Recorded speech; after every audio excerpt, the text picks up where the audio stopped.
महफिलों में भी जाते रहते होंगे, खुशी की महफिलों में भी जाते रहते होंगे, आपके इतनी चाहने वालों की तादाद नहीं होगी जितना अल्लाह के वलियों को चाहने वालों की तादाद है। पाकिस्तान का कोई कोना हो, मिस्र और अरब ममालिक का कोई कोना हो, हर कोई आपकी बातें क्यों करता है? सही बुखारी की हदीस पाक है और बड़ी जिम्मेदारी से अर्ज कर रहा हूं, यहां से जो बात होगी कुरान और हदीस की होगी। जी, हजरत सैयदुल मलाइका जिब्रील अमीन जो सारे फरिश्तों के सरदार है, हर नबी के पास अल्लाह का पैगाम लेकर आते रहते थे। अल्लाह रब्बुल इज्जत जब कभी भी किसी बंदे से प्यार करता है तो प्यार उसी से करता है वो जो प्यार के काबिल होता है। हजरत गौसे आज़म रज़ियल्लाहु ताला अन्हु आपकी इबादत, रब से प्यार, हमें अल्हम्दुलिल्लाह खुशी, हमारा अपना सिलसिला भी कादरी है और गौसे आज़म का ये महीना भी है। और आपकी जब हम पढ़ते हैं ना इबादत और फिर अपने टूटे फूटे सजदे देखते हैं तो बिल्कुल जिंदगी अजनबी मालूम होती है। जिस हस्ती ने 35 साल कुरान हदीस के उलूम पढ़ाए हो, जिस हस्ती ने 35 साल फिक्ह, हदीस, तफसीर, उसूल तफसीर, रिवायत, इल्म रिवायत, जी, मंतिक, फलसफा, जी, 35 साल तक सारे वलियों के सरदार हजरत गौसे आज़म ने दर्स निजामी पढ़ाया। यह आसान काम नहीं है। 100, 200, 500 नमाज़ों को तकलीफ करना कोई मुश्किल नहीं है। जी, आगे हजारों की तादाद में बैठे हों और हजरत गौसे आज़म कुरान हदीस पढ़ाने वाले 1-2 साल नहीं, 35 साल, 35 साल गौसे पाक रज़ियल्लाहु ताला अन्हु कुरान और हदीस के उलूम पढ़ाते हैं। इससे आप अंदाजा लगाएं, जिसने शरीयत नहीं पढ़ी वो क्या आपकी रहनुमाई करेगा? पीर आप बनाते हैं उनको जिनके पास तस्बीह होती है, लाठी होती है, चमकती हुई घड़ी जुब्बा होता है। ये तो पूछेंगे कुरान हदीस पढ़ा भी है कि नहीं पढ़ाया तो दूर की बात। 35 साल पढ़ाया, 25 साल जंगल के पत्ते खा के मार्फत इलाही की तलाश में रहे। 25 साल और 15 साल ये कैफियत हो गई अल्लाह के कुर्ब की। वो फरमाता है ना कि यह तकर्रब इलैहि बिन नवाफिल, बंदा जब कसरत से नवाफिल पढ़ता रहता है ना, पढ़ता रहता है, फिर वो मेरे करीब हो जाता है। तो जिस हस्ती ने 15 साल 2 रख्तों में पूरा कुरान मजीद खत्म किया। हजरत गौसे आज़म आम इंसान नहीं थे, एक तरफ हाफिज़ुल हदीस थे, दूसरी तरफ हाफिज़ुल कुरान थे। और फिर मेरे आप जैसे भी हाफिज नहीं थे, कुरान से सच्चा प्यार करते थे। जी, आप हिसाब लगा लें, ये मुख्तसर एक खुलासा है। और वो हदीस पाक बुखारी की मैं आपको अर्ज कर रहा था, किसी गुमराह के हाथ में हाथ न दे,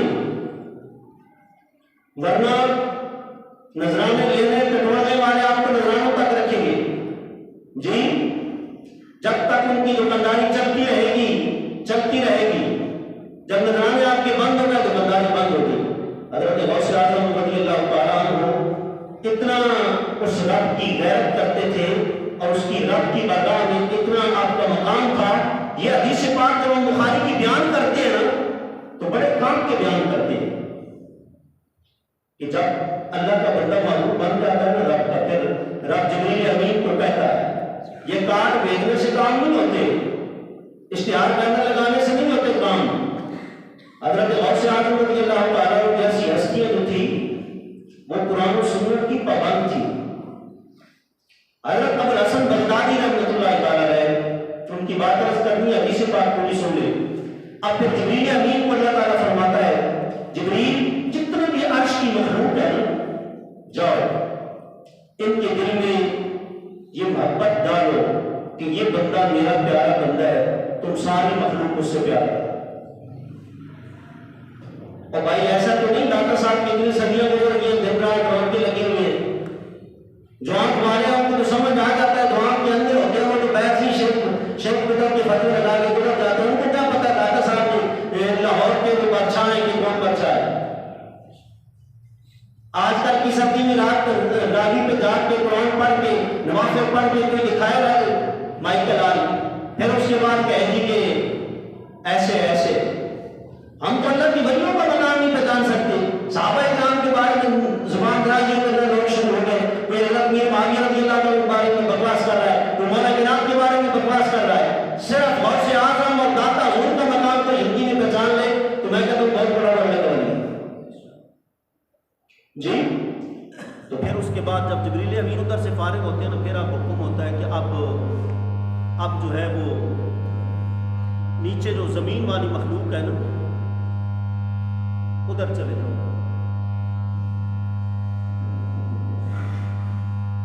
अब जमीन वाली जो मखलूक है उधर चले जाओ, सारी मखलूक को ये बताओ ये मेरा बंदा है, इससे प्यार मेरी रजा के लिए करो। सारी मखलूक प्यार कर। ये नहीं कोई आपका या हमारा कमाल है कि हम फलां से प्यार करते हैं, फलां नहीं करते। जो नहीं करते जाए जहन्नम में, हमें उनसे क्या है। हमने तो किसी से प्यार करना है, दाता साहब से, गौसे पाक से प्यार करना है। हमारी इश्तारी बिरादरी कोई नहीं है, सिर्फ अल्लाह की रज़ा के लिए कि उन्होंने हमें रब तक पहुंचने की राह बताई है। रब की बरगाह में सजदा रेज़ी करके बताया है कि अगर रब का तुम बनना चाहते हो तो ये रब तक पहुंचने वाले लोगों की ये जिंदगी है, ये सीरत है जी। तो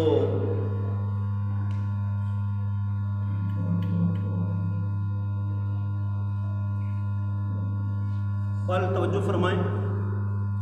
उसके बाद फिर फजूद लहुल कबूलतु फिल अर्द, बुखारी की हदीस है, फिर अल्लाह ताला उस बंदे की जो कबूलियत और मोहब्बत होती है पूरी रूए ज़मीन पर रख देता है जी।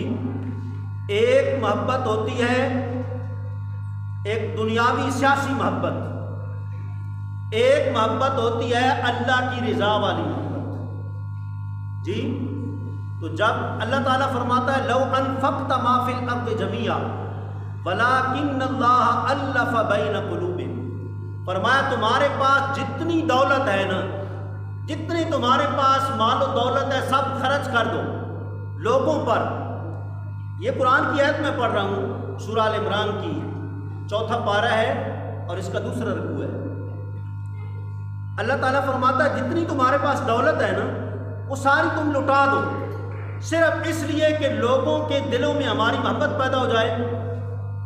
फरमाया मैं दौलत से मोहब्बत नहीं पैदा करता, मैं मोहब्बत पैदा करता हूँ जब कोई बंदा मुझसे प्यार करता है सच्चा, मैं फिर खुद उसके दिल में, मखलूक के खुदा के दिल में प्यार करता हूँ कि ये मुझसे प्यार करता है, मैंने इसको अपना प्यार दिया है, अब लिहाजा मेरी जो मोहब्बत है ना उसकी कीमत कोई नहीं है, तुम भी इससे फिर बिला हिसाब मोहब्बत करो। जब इस मकाम पर पहुंच जाता है तो फिर क्या कैफियत होती है। फिर अल्लाह ताला फरमाता है कि फिर बज़ाहिर आंखें उसकी होती हैं लेकिन वो मेरे नूर फिरासत से देख रहा होता है, बज़ाहिर हाथ पाँव उसके होते हैं लेकिन ताकतें बीच में मेरी होती हैं। तो हज़रत अबुल हसन बगदादी रहमतुल्लाह ताला अलैह, आप कहते हैं कि बहुत अरसे के बाद, कुरान और सुन्नत की पाबंदी के बाद,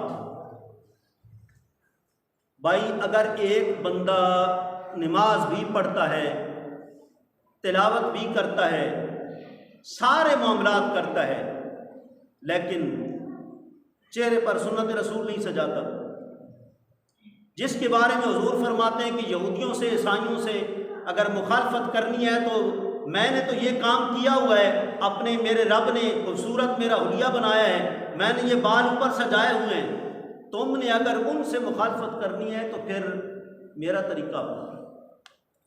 जी, मेरा तरीका अपनाओ, इसमें उनकी मुखालफत है, उनकी मुखालफत जो है वो डट के करो।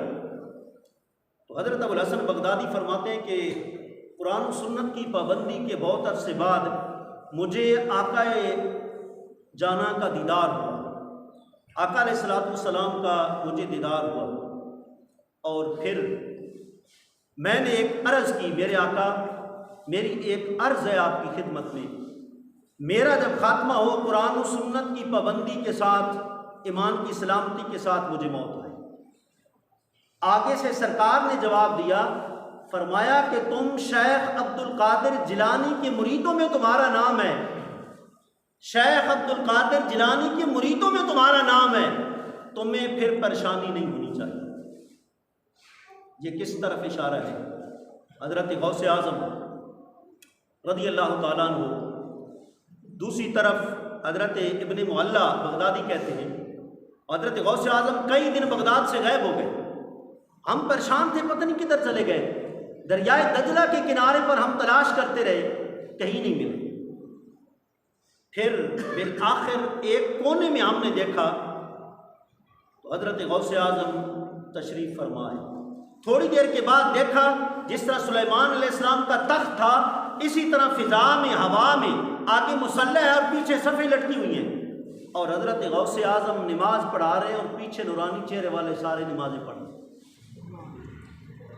और नमाज पढ़ने के बाद हज़रत गौसे आज़म एक बड़ी ईमान अफरोज़ दुआ करती है, या रब्बल आलमीन, जितने भी मुरीद, जितने भी लोग मेरे सिलसिला कादरिया में आ चुके हैं, तेरी बरगाह में इल्तिजा है कि जब भी उनका खात्मा हो तो ईमान पर खात्मा।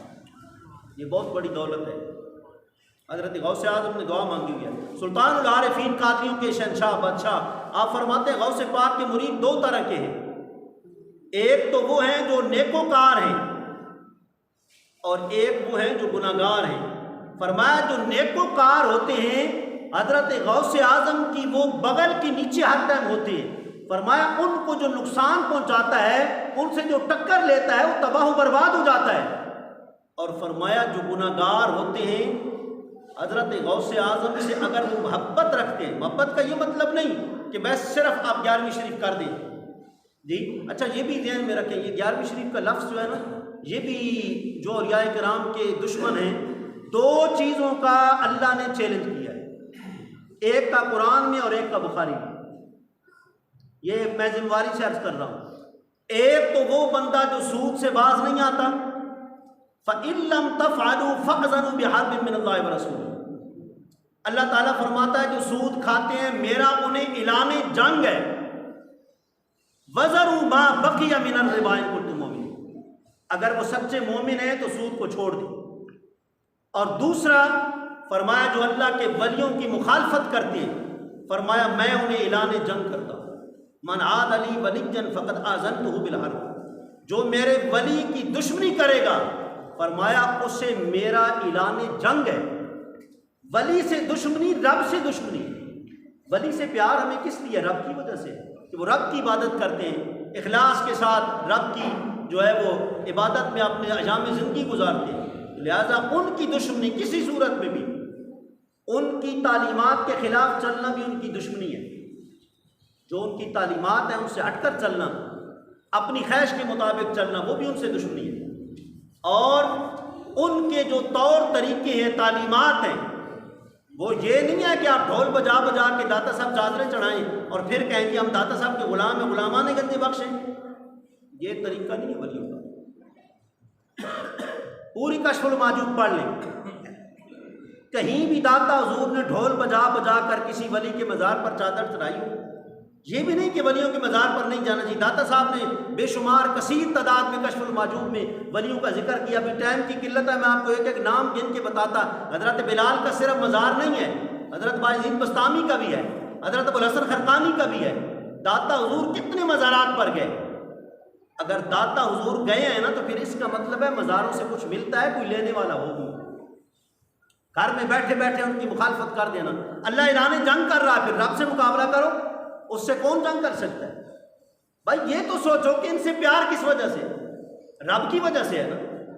तो रब फरमाता है मन हब्बा लिल्लाहि व मन अबगदा लिल्लाहि व मन आता लिल्लाहि व मन मना लिल्लाहि फक़द इस्तकमल ईमान। फरमाया जिसने मेरी रज़ा के लिए मोहब्बत की किसी से, जिसने मेरी रज़ा के लिए किसी से नफरत की, जिसने मेरी रज़ा के लिए किसी को कुछ दिया, जिसने मेरी रज़ा के लिए किसी से कुछ रोका, फरमाया उसका ईमान कामिल हो गया। जी अल्लाह रब्बुल इज़्ज़त वो सामने आपने देखा है कि बैर भी देखा होगा, एक तरफ एक आयत लगी है और एक तरफ एक हदीस लगी है। वो आप ज़रा सारे गौर से पढ़ के जाएं। सूरह जुमा की आयत लगी है और बुखारी मुस्लिम की हदीस लगी है। पहली अजान जब जुमे की हो जाती है, कारोबार सब हराम। फिर कहते हैं बरकत नहीं होती, बरकत नहीं होती। बरकत कहाँ से आए? हमने कभी शरीयत को देखा है? एक शरीयत का बुलावा आ गया, अब हमने दुकान बंद करनी है, घर बंद कर, कारोबार बंद करने। पहली अजान के बाद सब अल्लाह ताला फरमाता है तुम्हारा इसमें भला है, छोड़ के आ जाओ करो। और फिर हदीस पाक इसलिए पक्की लगा दी गई है कि बार बार आप आते जाते गुजरते।